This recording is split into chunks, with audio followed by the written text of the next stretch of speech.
beauty is in the eye of the beholder. One can't simply judge it objectively, for what one person finds beautiful and admirable might not appeal to another. Although this is probably true, someone special says otherwise. Or might I say, something. For this something, there's a specific measurement for beauty that in any case, shape or form, any beholder would find it captivating.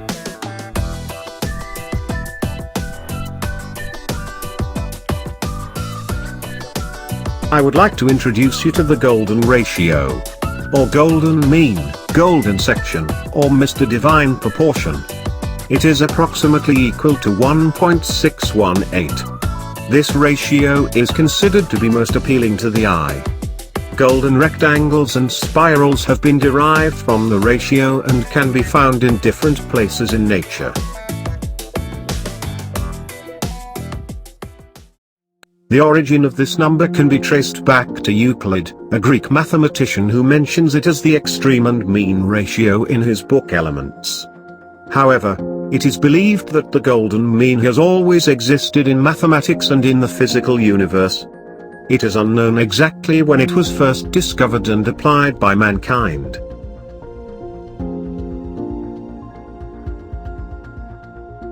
Let's go back to ancient times, 4,500 years ago, where a tomb was built for the great pharaoh Khufu, the Great Pyramid of Giza. Egypt was known for their sophisticated technology that remains unknown up to this day. This is why even if we want to, we won't be able to replicate this tremendous piece of architecture. But what's really fascinating about the pyramid is it's the very first embodiment of the golden ratio, or phi. In the Great Pyramid, the length of each side of the base is 756 feet with a height of 481 feet. The ratio of the base to the height is roughly 1.5717, which is close to the golden ratio.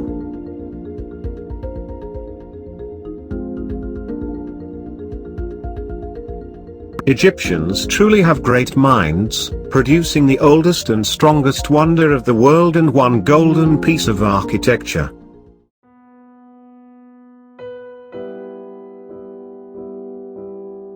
Greeks are thought by some to have based the design of the Parthenon on this proportion, but this is subject to some conjecture.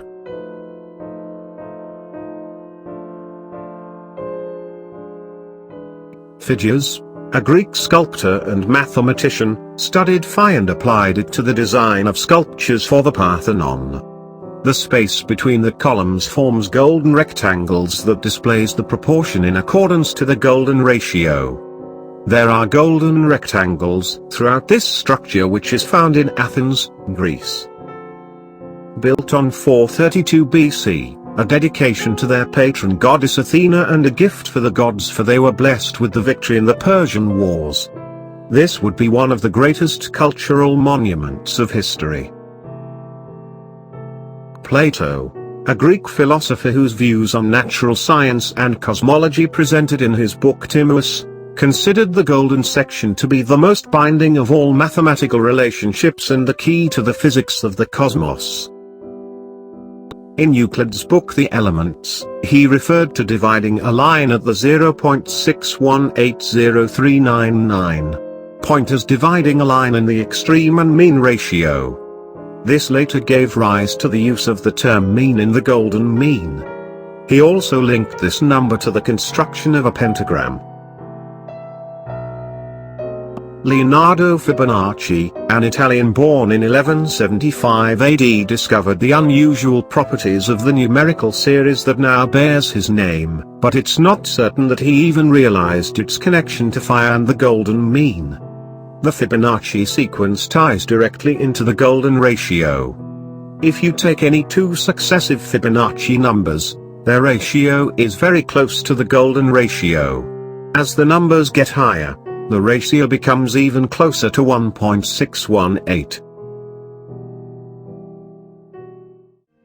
In the Renaissance period, arguably the best artist of his time, Leonardo da Vinci provided illustrations for a dissertation published by Luca Pacioli in 1509 entitled De Divina Proportion or the Divine Proportion. Da Vinci later called this sectio aurea or the golden section. The golden ratio was used to achieve balance and beauty in many Renaissance paintings and sculptures. Da Vinci himself used the golden ratio to define all of the proportions in his Last Supper, including the dimensions of the table and the proportions of the walls and backgrounds. The golden ratio also appears in Da Vinci's Vitruvian Man and the Mona Lisa. Other artists who employed the golden ratio include Michelangelo, Raphael, Rembrandt, Seurat, and Salvador Dali. Johannes Kepler, discoverer of the elliptical nature of the orbits of the planets around the Sun, also made mention of the divine proportion, saying, "Geometry has two great treasures, one is the theorem of Pythagoras, the other, the division of a line into extreme and mean ratio. The first we may compare to a measure of gold, the second we may name a precious jewel."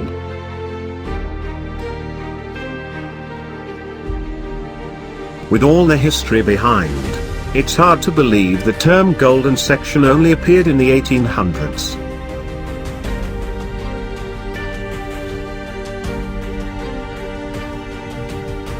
It is believed that Martin Ohm was the first person to use the term golden to describe the golden ratio to use the term.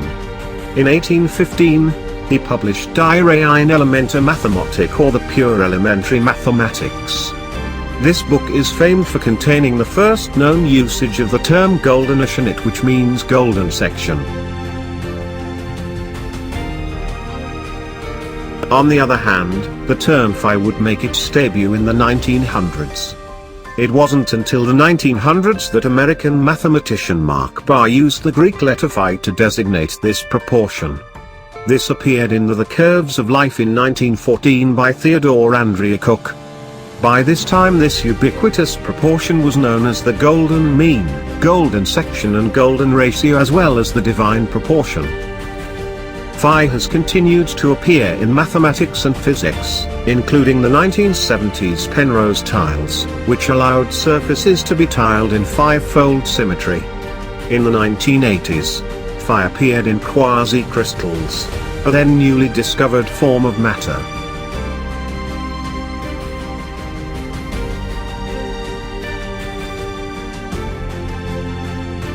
The golden ratio is everywhere. Although we might not realize it, it can be found in some of the simplest up to the most intricate parts of nature. The golden ratio appears in all forms of nature. Some unexpected places include some parts of the oxygen suppliers of nature. The plants. The number of petals on some flowers follows the Fibonacci sequence. It is believed that in the Darwinian processes, each petal is placed to allow for the best possible exposure to sunlight and other factors. The seeds of a flower are often produced at the center and migrate outward to fill the space. For example, sunflowers follow this pattern. In pine cones, the spiral pattern of the seed pods spirals upward in opposite directions. The number of steps the spirals take tend to match Fibonacci numbers. In some of the trees, the way tree branches form or split is an example of the Fibonacci sequence. The kingdom Animalia also have representatives that embody the golden ratio. Many shells, including snail shells and nautilus shells, are perfect examples of the golden spiral. Dolphins, starfish, sand dollars, sea urchins, ants and honeybees also exhibit the proportion. As for the true epitome of beauty itself, humans won't let themselves stand behind the competition. Starting within ourselves, The DNA, or deoxyribonucleic acid, is the hereditary material in humans and almost all other organisms. A DNA molecule measures 34 angstroms by 21 angstroms at each full cycle of the double helix spiral. In the Fibonacci series, 34 and 21 are successive numbers. Our fingers, one of the most used parts of the human body. Its length, each section from the tip of the base to the wrist, is larger than the preceding one by roughly the ratio of phi. The measurement of the human navel to the floor and the top of the head to the navel is the golden ratio. Some of the famous personalities on Earth, walking down the red carpet holding their chin up, giving us a taste of this majestic number. The face is vital in making a good impression. We first judge our prospect based on their looks. And actually, there's a science behind it. Even though we might not consciously understand why we perceive someone's face as beautiful, subconsciously we view beauty according to the Greek principle of the phi, or golden ratio.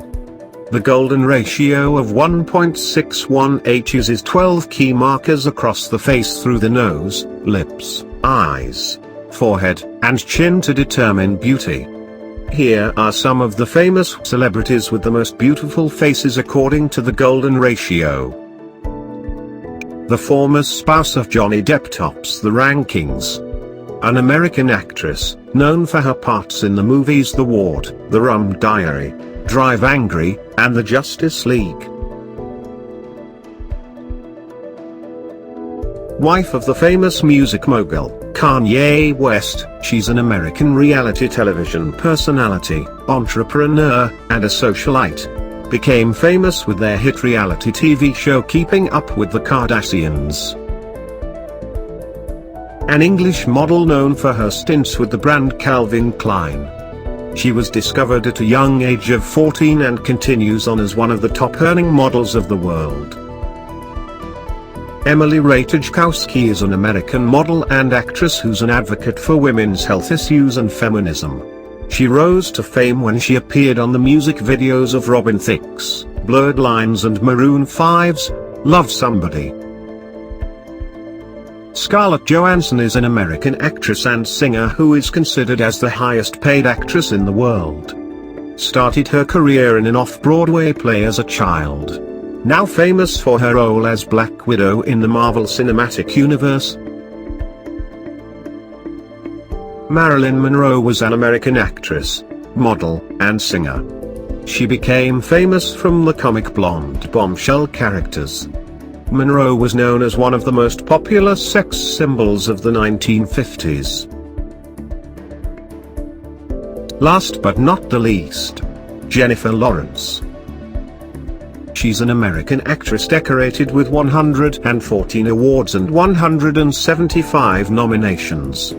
Famous for her role in X-Men and The Hunger Games, her films have grossed over $5.7 billion worldwide, and she was the highest paid actress in the world in 2015 and 2016. There's no concrete way of judging beauty in this world. But you got to say, the golden ratio has given us a whole new perspective on how the world looks, accompanied by this majestic proportion and symmetry. Although, let us not forget the beauty that nature has gifted us. All its imperfection. It makes us seem that our world is still impeccable no matter what perspective we're using.